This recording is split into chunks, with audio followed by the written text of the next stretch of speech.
Good morning everyone. This is the last chapter in your GK and its name is direction and time. Okay, so we will start it. Suppose your friends are coming to your house. मतलब ये कह रहा है कि suppose आपका friend आपके घर आ रहा है.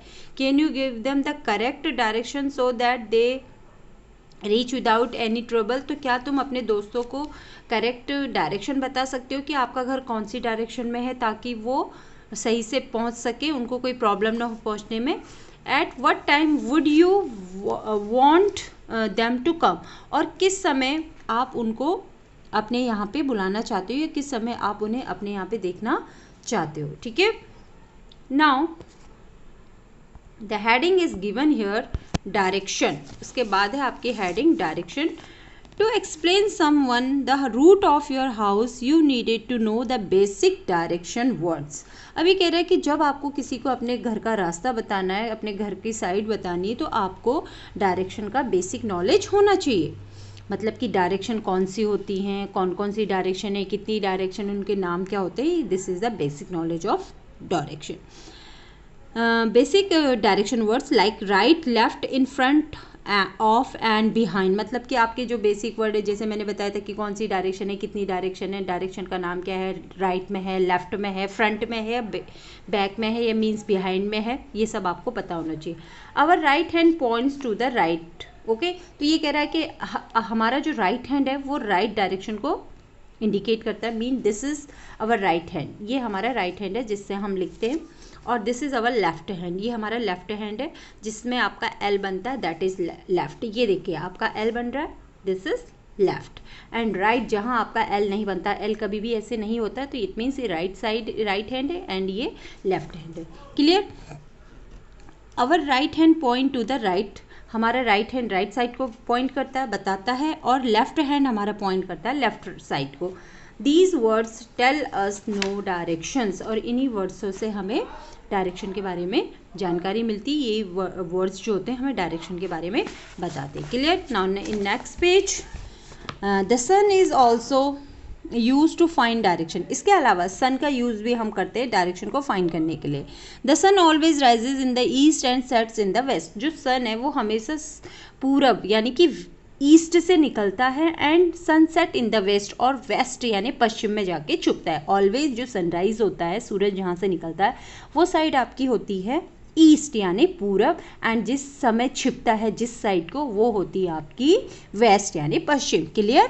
Look at the picture given in the given at the beginning of the chapter. अब बोल रहा है कि चैप्टर में ये जो इस पिक्चर है आप इसको देखिए. देखिए इस तरीके से यहाँ पे आपका सनराइज हो रहा है, दैट इज ईस्ट. यहाँ आपका सन छिपता है वेस्ट, नॉर्थ, साउथ. 4 डायरेक्शन होती है, east, west, north, south. Okay, तो ये चैप्टर में हमने पिक्चर देख लिया है. If you face the rising sun. अगर आपका फेस राइजिंग सन यानी जहाँ से सूरज निकल रहा है उस तरफ है, east is in front of you. तो इसका मतलब ईस्ट आपकी फ्रंट में, ईस्ट जो डायरेक्शन है आपके फ्रंट साइड में. West is the behind. तो अगर ईस्ट आपके फ्रंट में है तो इसका जस्ट अपोजिट वेस्ट होगा जो हमारे पीछे होगा. Okay. North is your left hand. और जो हमारा लेफ्ट हैंड है उसमें नॉर्थ होगा और राइट हैंड में हमारा south. East, west, north and south are the 4 main direction. अब हमारी जो मेन डायरेक्शन है वो है east, west, north and south. ये हमारी 4 मेन डायरेक्शन है. अगर आपको ऑलवेज नेम याद रखने हैं 4 डायरेक्शन के, east, west, north and south. Now next heading is map. Map मतलब होता है नक्शा. ओके. Map is a drawing of an map is a diagram of or a drawing of an area. ठीक है. मैप जो होता है वो किसी एरिया का क्या होता है, ड्राइंग होता है या डायग्राम होता है. मैप मीन्स किसी भी जगह, किसी भी क्षेत्र का कोई डायग्राम, कोई पिक्चर या कोई ड्राइंग होता है. एरिया ऑन पेपर, जो कि कहाँ किस पे बनाया जाता है, मैप पेपर पे. ठीक है.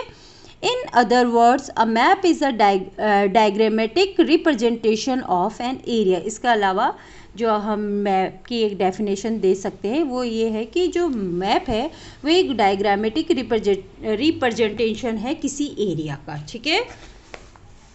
The area might be small as a city or a state. जो एरिया है वो might be as small as city or state. तो जो एरिया है वो स्मॉल हो सकता है, सिटी कोई भी स्टेट हो या कोई भी सिटी हो, ठीक है, वो अपने एरिया के अकॉर्डिंग उसका मैप बनता है। Or is a big as a country, और एक कंट्री की तरह बिग भी हो सकता है। मतलब एरिया है क्या है, एक सिटी का भी एरिया हो सकता है, उसका भी एक नक्शा होता है, एक स्टेट है उसका भी एक अपना मैप होता है, और एक इन सब स्टेटों से मिलकर जो आपकी कंट्री बनती है उसका भी मैप होता है जो कि बिग होता है। अ कॉन्टिनेंट और द एंटायर वर्ल्ड, और पूरे कॉन्टिनेंट और जितना भी हमारा एंटायर मतलब पूरा वर्ल्ड है उसका भी मैप है। A map shows us where different places are located, map हमें दिखाता है कि कौन सी जगह कहाँ पे है। For building we make a plan, हाँ बिल्डिंग बनाने के लिए भी हम क्या बनाते हैं, प्लान बनाते हैं। ओके, कि हाँ अगर हमें कोई बिल्डिंग बनानी तो उसका भी हम क्या बनाते हैं, मैप बनाते हैं, प्लान बनाते हैं, नक्शा बनाते हैं। अब है reading of a map, map को आप कैसे पढ़ेंगे। Reading of a map is easy, map को रीड करना बहुत ईजी है। If you are looking at a map, अगर आप मैप को देखते हैं तो द टॉप इज़ नॉर्थ, तो मैप के सबसे ऊपर में नॉर्थ होता है, बॉटम में आपका साउथ होता है, east is towards the right, जो ईस्ट है वो राइट की तरफ होती है, एंड वेस्ट जो होता है वो लेफ्ट की तरफ होता है। A map is essential to find our way in a new place, और मैप हमारे लिए बहुत ज़रूरी है अगर हमें कोई न्यू चीज़ कोई न्यू प्लेस फाइंड करना है, देखना है, तो मैप हमारे लिए उसके लिए बहुत ज़्यादा ज़रूरी है। This is the map of our country, ये इंडिया की कंट्री का मैप है, हमारे देश का मैप है ये। इसके सबसे टॉप में इसने बोला है नॉर्थ है, और लास्ट बॉटम में इसका वेस्ट, ठीक है, नॉर्थ वेस्ट, ईस्ट और वेस्ट, सॉरी ईस्ट, और आपका जो ईस्ट है वो राइट साइड में होगा, तो आपका राइट साइड ये है, यहाँ नहीं है आपका, यहाँ ईस्ट है, और आपका लेफ्ट साइड में क्या होगा, वेस्ट होगा, यानी कि ये आपका लेफ्ट साइड है तो इधर वेस्ट हो गया, north south east waste, clear. और ये हमारी कंट्री का मैप है। नाउ इन नेक्स्ट पेज देखते हैं कि क्या दिया है। The next is here skill for life, life के जो स्किल्स होते हैं उसके बारे में बताया। If you find that someone is lost और it is someone ask you to direct him her to a place, guide him her correctly and explain the direction, helping others is good. ये बोल रहे कि अगर कोई खो जाता है और if someone ask you to direct him, और कोई आपसे बोलता है कि भाई तुम इसको बताओ, इसको इसकी जगह पे पहुंचाओ, तो तुम उसको सही तरीके से कैसे पहुंचाओगे, कैसे उसको एक्सप्लेन करोगे कि किस डायरेक्शन में भाई तुझे जाना है, कहाँ जाना है, जो भी है, ठीक है। तो ये बोल रहा है कि आपको अगर डायरेक्शन की नॉलेज होगी तभी आप उसकी हेल्प कर पाएंगे, और हेल्पिंग अदर्स इज़ गुड, दूसरों की हेल्प करना अच्छी बात है। Compass, Now, a compass or a magnetic compass is an instrument that help in the finding direction. अच्छा, अब कंपास एक ऐसा मैग्नेटिक कंपास या फिर मैग्नेटिक कंपास एक ऐसा इंस्ट्रूमेंट होता है जो हमें दिशा यानी कि डायरेक्शन को ढूंढने में हेल्प करता है, जो हमें डायरेक्शन बताता है कि कौन सी डायरेक्शन कहाँ पे है। और अभी आप अगर कंपास लेके खड़े तो आपको बता भी देगा कि आप अभी कौन सी डायरेक्शन में हैं। It has a needle that always point two the north, इस पर एक निडल होती है, एक सुई होती है जो हमेशा नॉर्थ की तरफ इंडिकेट होती है, नॉर्थ की तरफ रहती है। It is use by the sailors as there no landmarks in the middle of the ocean to direct them. अब जो कंपास है इसका यूज़ सैलर यानी कि जो नाविक होते हैं, जो जहाज़ चलाते हैं, जो जहाज़ में रहते हैं, वो इस कंपास का यूज़ करते हैं, क्योंकि समुद्र में कोई भी जगह ज़मीन लैंडमार्क मतलब कि ज़मीन का टुकड़ा नहीं होता है, ज़मीन नहीं होती तो उन्हें पता ही नहीं चलता है कि किस रास्ते पे जाना है, हमें कहाँ जाना है। तो जो समुद्र में यात्रा करते हैं, ओशियन में जो शिप्स चलाते हैं, बड़े बड़े जहाज़ों को लेके जाते हैं, वो किस चीज़ का यूज़ करते हैं, वो कंपास का यूज़ करते हैं, और इसी कंपास के हेल्प से उनको अपने डायरेक्शन, अपने रास्ते का पता चलता है। तो अब आपसे कोई पूछता है कि कंपास क्या है, तो आप बोलेंगे कंपास एक ऐसा इंस्ट्रूमेंट होता है जो डायरेक्शन ढूंढने में हमको हेल्प करता है, या जिसका यूज़ हम डायरेक्शन ढूंढने में करते हैं। Now next is time.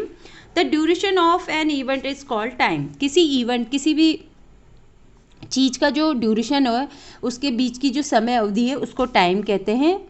The duration from sunrise to sunset is a day, while the duration from sunset to sunrise is the night. अब बोल रहा है कि जो सनराइज से लेकर आपका सनसेट तक का जो भी ड्यूरेशन होता है, जो भी पीरियड होता है, वो पीरियड क्या कहलाता है? डे कहलाता है। मतलब कि जब से सूरज निकलता है और जब तक सूरज छुपता है वो समय होता है आपका डे, और जब आपका सनसेट होता है और अगले दिन जब सनराइज होता है तब तक का समय आपका नाइट होता है।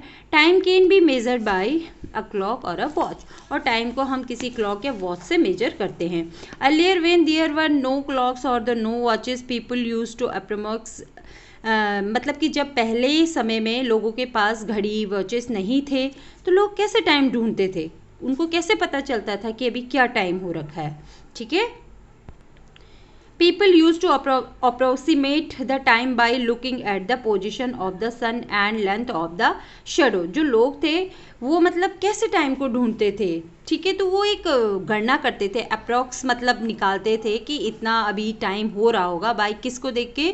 जो सन की पोजीशन होती है, और सन की जो सन से जो हमारी छाया, हम सन की जो रोशनी है वो जब हम पे पड़ती तो हमारी शैडो बनती है।